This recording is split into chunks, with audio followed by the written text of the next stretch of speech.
कि महफिल भी रोएगी, हर दिल भी रोएगा, डूबेगी कश्ती मेरी तो साहिल भी रोएगा। इतना प्यार बांटूंगा इस दुनिया में ऐ मेरे दोस्त कि मेरे मरने के बाद मेरे आशिक तो क्या मेरा कातिल भी रोएगा।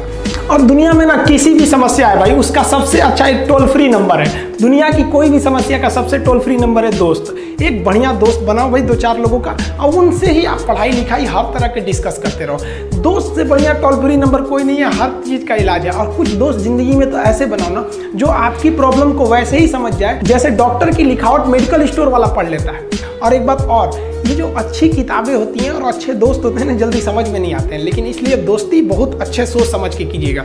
क्योंकि कहा जाता है कि एक आम 10 आम को सड़ा सकता है, लेकिन 10 अच्छा आम एक सड़े हुए आम को कभी ठीक नहीं कर सकते। इसलिए अगर आपको कोई आपके सर्किल में, कोई आपके करियर में कोई बाधा आता है तो तुरंत बाहर कीजिए, उनसे कोई इग्नोर मत कीजिए। जिंदगी जो है ना वो एक एग्जाम की तरह है, और इस एग्जाम में ना ज़्यादातर लोग फेल हो जा रहे हैं। क्यों फेल हो रहे हैं? क्योंकि वो एक दूसरे का नकल कर रहे हैं और उनको पता ही नहीं है कि सबका क्वेश्चन पेपर अलग है, इसीलिए फेल हो रहे हैं। तो जिंदगी में सबकी समस्याएं अलग होती हैं। आप दूसरे की समस्या से केवल साहस ले सकते हैं, उसका तरीका नहीं अपना सकते। हिम्मत बनाए रखिए कि नहीं, हमें भी इस सफलता को पाना है। और ये जिंदगी जो है ना एक अजीब सी रेस है यार, समझ में नहीं आता है। अगर तेज भागिएगा तो आपके अपने पीछे छूट जाएंगे, और धीमे दौड़िएगा तो आपके अपने ही आपको पीछे छोड़ के चले जाएंगे। इसलिए जिंदगी की रफ्तार इतनी बनाए रखो यार कि भले दुश्मन आगे निकल जाए लेकिन एक दोस्त पीछे नहीं छूटना चाहिए।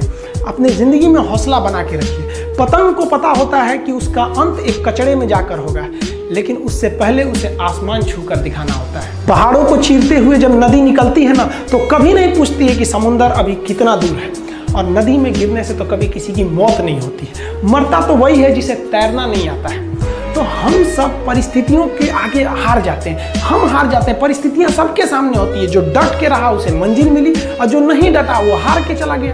जब हमारे पास परिस्थितियां आती हैं, हम घिर जाते हैं चारों ओर से, तो हम परिस्थितियों को दोष देने लगते हैं, न कि उस परिस्थितियों से निकलते हैं। कोई मस्जिद जाता है, कोई मंदिर जाता है, कभी सोचा है भगवान को कितना बुरा लगता होगा? सोचते होंगे कि बंदा केवल हमसे मांगने ही आता है, यार कभी मिलने भी आया करो। हमको तो लगता है किसी दिन भगवान निकल के बोलेंगे कि यार केवल तुम लोग हमसे मांगने ही आते हो, कभी मिलने भी आया करो। तो भगवान से या अल्लाह से सबसे एक दुआ मांगिए कि आप हमको मुसीबत देना है, आप दीजिए। आप जिस तरह से हमें खुशी देते हैं उसी तरह से हम आपके दिए गए दुखों को भी अपनाएंगे, लेकिन हाँ, उस दुख से लड़ने की हिम्मत भी जरूर दीजिएगा। और सबको अपने अपने कर्मों का पता होता है, यूं ही गंगा किनारे इतनी भीड़ नहीं लगी रहती।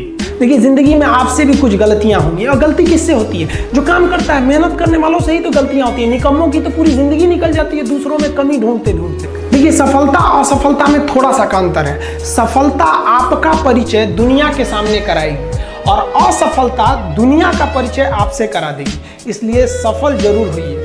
देखिए 97% लोग जो है ना वो थक के किसी काम को छोड़ देते हैं, और जिंदगी भर उन 3% लोगों के लिए काम करने लगते हैं जो कभी भी हार नहीं मानते हैं। मेहनत बता देता है कि परिणाम कैसे मिलेगा, वरना परिणाम तो बताता ही है कि आपका मेहनत कैसा था।